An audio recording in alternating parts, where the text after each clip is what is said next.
Ephesians chapter 3, the mystery of the gospel revealed.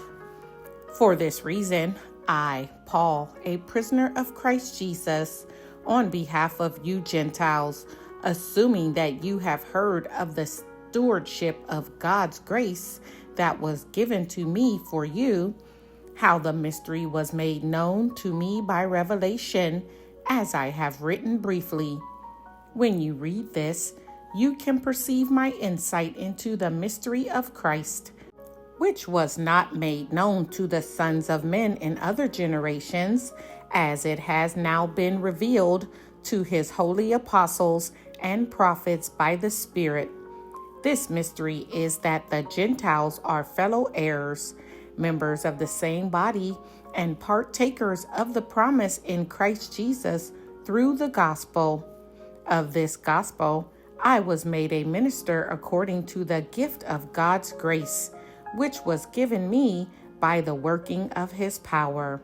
To me, though I am the very least of all the saints, this grace was given to preach to the Gentiles the unsearchable riches of Christ, and to bring to light for everyone what is the plan of the mystery hidden for ages in God, who created all things, so that through the church the manifold wisdom of God might now be made known to the rulers and authorities in heavenly places.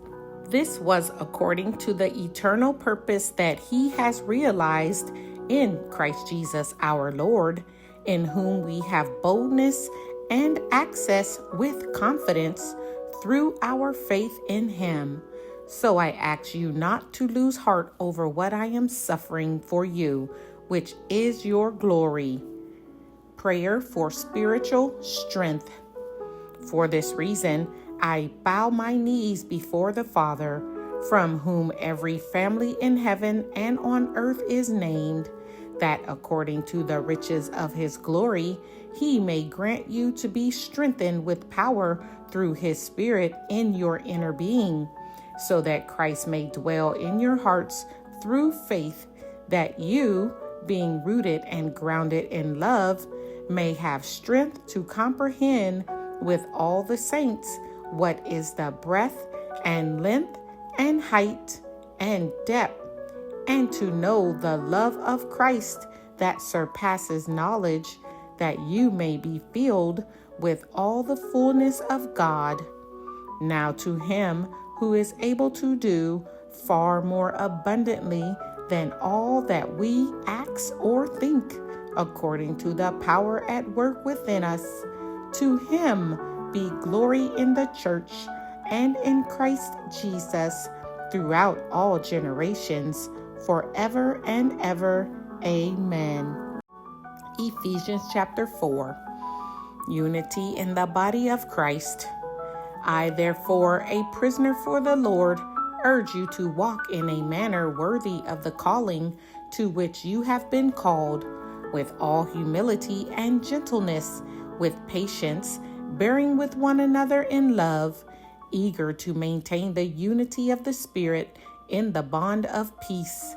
There is one body and one Spirit, just as you were called to the one hope that belongs to your call, one Lord, one faith, one baptism, one God and Father of all, who is over all and through all and in all. But grace was given to each one of us according to the measure of Christ's gift. Therefore it says, when he ascended on high, he led a host of captives, and he gave gifts to men. In saying he ascended, what does it mean but that he had also descended into the lower regions, the earth? He who descended is the one who also ascended far above all the heavens, that he might fill all things. And he gave the apostles, the prophets, the evangelists, the shepherds and teachers, to equip the saints for the work of ministry, for building up the body of Christ, until we all attain to the unity of the faith and of the knowledge of the Son of God, to mature manhood, to the measure of the stature of the fullness of Christ, so that we may no longer be children, tossed to and fro by the waves and carried about by every wind of doctrine, by human cunning, by craftiness in deceitful schemes. Rather, speaking the truth in love, we are to grow up in every way into Him who is the head, into Christ, from whom the whole body, joined and held together by every joint with which it is equipped, when each part is working properly, makes the body grow so that it builds itself up in love. The new life. Now this I say and testify in the Lord, that you must no longer walk as the Gentiles do, in the futility of their minds.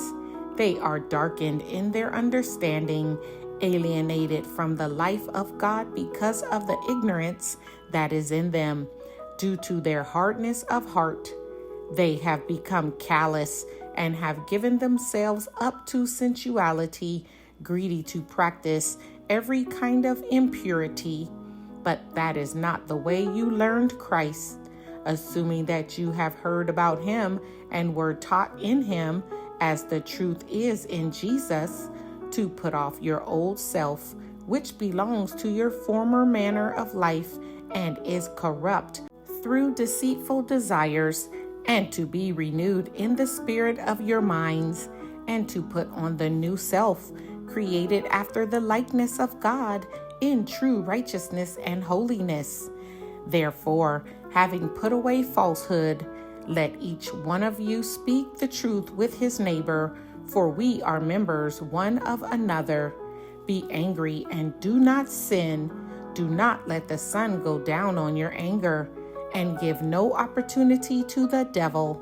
Let the thief no longer steal, but rather let him labor, doing honest work with his own hands, so that he may have something to share with anyone in need. Let no corrupting talk come out of your mouths, but only such as is good for building up, as fit the occasion, that it may give grace to those who hear. And do not grieve the Holy Spirit of God, by whom you were sealed for the day of redemption.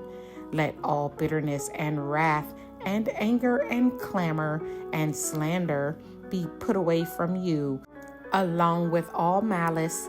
Be kind to one another, tender-hearted, forgiving one another, as God in Christ forgave you. Ephesians chapter 5. Therefore be imitators of God as beloved children, and walk in love, as Christ loved us and gave Himself up for us, a fragrant offering and sacrifice to God. But sexual immorality and all impurity or covetousness must not even be named among you, as is proper among saints. Let there be no filthiness, nor foolish talk, nor crude joking, which are out of place, but instead let there be thanksgiving. For you may be sure of this, that anyone who is sexually immoral or impure, or who is covetous, that is, an idolater, has no inheritance in the kingdom of Christ and God. Let no one deceive you with empty words, for because of these things the wrath of God comes upon the sons of disobedience. Therefore, do not become partners with them. For at one time you were darkness, but now you are light in the Lord. Walk as children of light, for the fruit of light is found in all that is good and right and true. And try to discern what is pleasing to the Lord. Take no part in the unfruitful works of darkness, but instead expose them. For it is shameful even to speak of the things that they do in secret. But when anything is exposed by the light, it becomes visible. For anything that becomes visible is light. Therefore it says, Awake, O sleeper, and arise from the dead, and Christ will shine on you.